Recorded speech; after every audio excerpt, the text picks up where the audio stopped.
I have Aboriginal name now called Hana Yasai. What does that mean? It means Hoyasai. From the first day I started feeling like really romantic. I thought, wow, the works that way. It's like people don't even take the bunny. No, man. I traveled a lot to another different countries. In Taiwan, you don't think about this at all, you know? It helps you live a better life. And I feel like I'm retired. Hola chicos，我是 Adele， 今天邀请到一个非常特别的来宾，花椰菜。Na ai ho. This is in Aboriginal.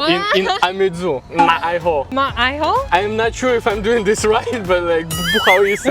Na ai ho. OK。Na ai ho. 你好。你好，各位好，我是花椰菜，我是部落客，来自俄罗斯的帅哥。How did you pick 花椰菜？花椰菜没有很好吃。Because of my hairstyle, before when I woke up, it was like curly and messy, and Taiwanese people were like joking, kind of, 看起来像花椰菜，好玩哦这样。So okay, like it would be a cool name for yeah. I have Aboriginal name now. It's Okay, tell us. It's actually similar to 花椰菜. It's called Hana Yasai. What does that mean? It means 花椰菜, but in Amezu. You seem to know a lot more Aboriginal culture than me. Maybe. It's because you are the Taiwan 女婿. Yeah, I am. My wife is Amezu. Yeah, I'm like part of Aboriginal culture now. How long have you been to Taiwan? Almost 7 years now. I'm sure a lot of audience would love to know about your experience in Taiwan. So the first question is, what brought you to Taiwan? Probably my wife. Yeah? Yeah. So you came to Taiwan because of the wife? Yeah, because originally I went to the United States. Both of us participated in work and travel program. We worked together. And that's how we started our relationship, basically. Probably the first Taiwanese person I've ever met in my life. Did you have any impression about Taiwan before you came here? I only knew about Taiwan from school. And we learned about, you know, like the tallest buildings in the world. Taipei 101 was kind of, you know, architecture miracle because in like 2006 maybe. We also learned that Taiwanese economy was kind of, you know, like really advanced. Like Singapore, Taiwan, and Hong Kong, as I remember. That's what I knew. But I didn't really know where it's located because, you know, it's like Asia. You're from Russia? Yeah, but Taiwan is like so far from Russia, so it's like I knew it's somewhere in Asia, but I didn't really know where. What would you say, like, I know like everyone will have a different perspective, but what about in general, what would image that Russian people will have when they hear Taiwan? Taiwan, I think like toys.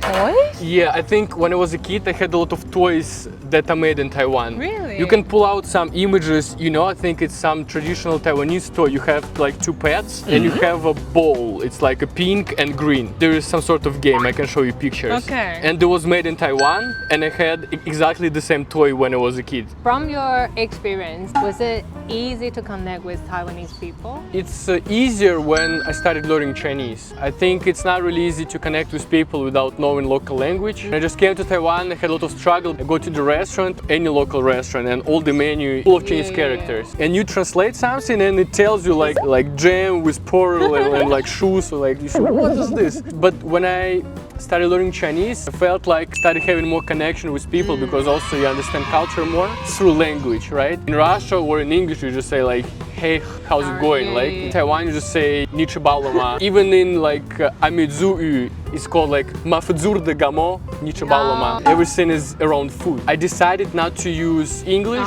or Russian in daily life. For real?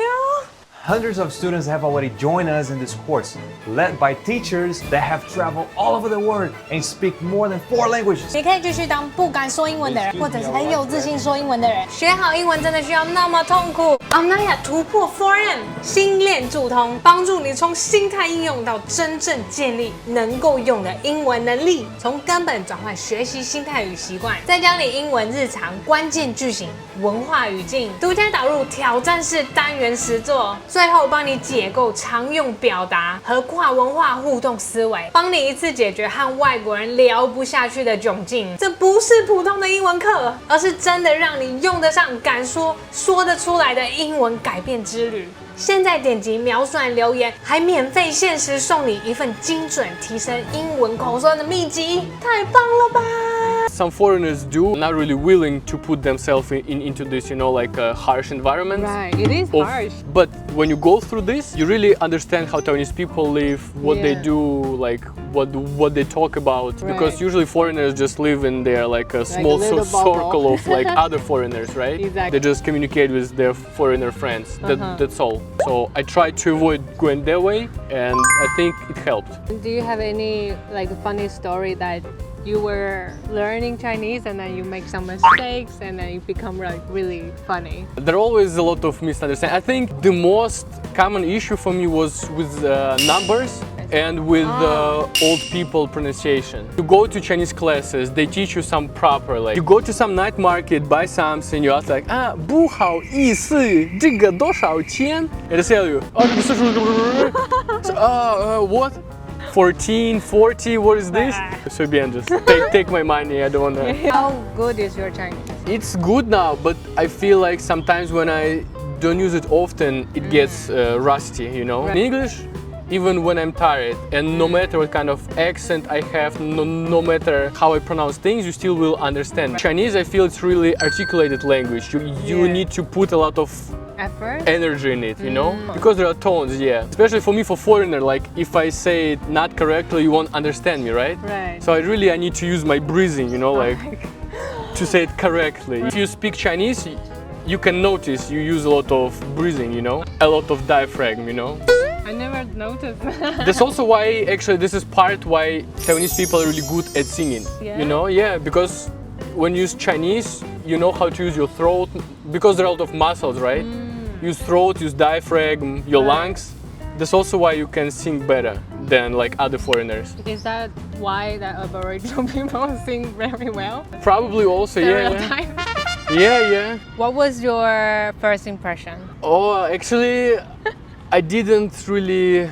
I mean, I liked her at the time, but I felt like Taiwanese people are really quiet, really shy, because at that time there were a lot of like foreigners, Right. and Taiwanese were really quiet. They didn't talk a lot, and they all look, you know, like a cute, like kind of kids, you know. You like Yeah. bring kids to some excursion somewhere on a tour. But to me, it was interesting. I felt like they're really innocent. So how did you get to know your wife if they were really quiet? I mean, it's also part of our Russian culture. We just like kind of take what we want, I think. Yeah? Because when they started working, our manager started like arranging who work with who. Okay. And at that time, from the first day, I felt like, okay, I would like to, you know, talk to her and like, I don't know.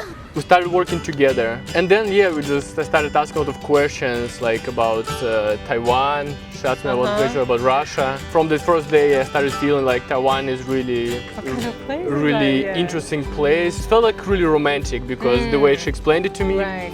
Like a lot of nice people, food, good weather, no one is stealing anything, everything is safe, Right. people respect each other, Right. blah blah blah. Was that a shock, like a shock for you? Because I have no idea about, Yeah. you know, Russia.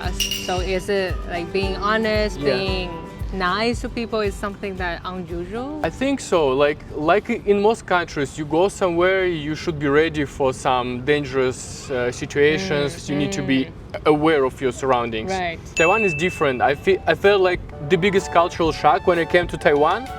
She took me to a night market, and my first night market I ever visited was Raohe Yeshi. On my first day in Taiwan, we went to the night market and I saw, I don't know, someone just dropped some banknotes, and Okay. there was about like 600 or 700 NTD on the road. And to me, as a foreigner, if I saw it in Russia, people would just Pick go it up. and take it. Nobody cares. Like I just saw it first, I It's just mine. take it. And I saw it and I asked her why nobody is like picking up the money. She said, you cannot do it. I said, why? Yeah. So it's like Taiwanese culture, like it's not yours, don't take it.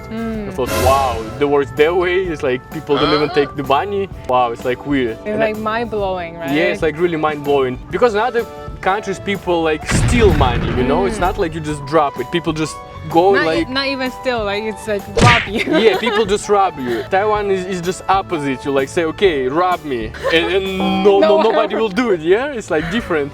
This is like completely different mindset. Was it the biggest culture shock that you experienced? This is probably the biggest, and it was on my first day in Taiwan. As I'm living in Taiwan now, I don't know why. I never lost anything in Russia. Now I'm losing everything in Taiwan. Really? I became really careless. I don't know why. Because I feel like it's safe. Put your wallets here, like my phone is there because I don't care. Nobody will take it. One day we took a bus from Taichung to Taipei, and I put the wallet in the pocket and I just forgot it there. When I came back home, I figured out there is no wallet. No. So, oh my God, what should I do? I went to the bus station. I felt it's gone, you know, it's like there was a bus driver actually phoned by himself. He said, okay, I'm going back now. I'll meet you in Taipei, wait me. Wow. I'll give you your wallet back. And there was another thing, at the same time, there was a guy found me on Facebook, dropped me a message. He said like, where do you live? If you want, I can, you know, give you your wallet. I found it. Wow, what's going on? Would that ever happen in Russia? No, man, I like never. Do you feel like now being in Taiwan is like a little paradise? Yeah, absolutely. Yeah? I traveled a lot to another different countries, and when you travel, you really spend a lot of energy on thinking about how to, you know, keep yourself safe. In Taiwan, you don't think about this at all, you know? So I think it helps you live a better life, like just better life quality in general. Right. One of my friends mentioned this last time, and then he said because of this, it's easier for him to focus. Yeah, I mean, Become. I can tell, like now I feel like I'm old and I feel like I'm retired, you know? It's like I don't so know, chill life. But is that good? You know, like sometimes I wonder if that's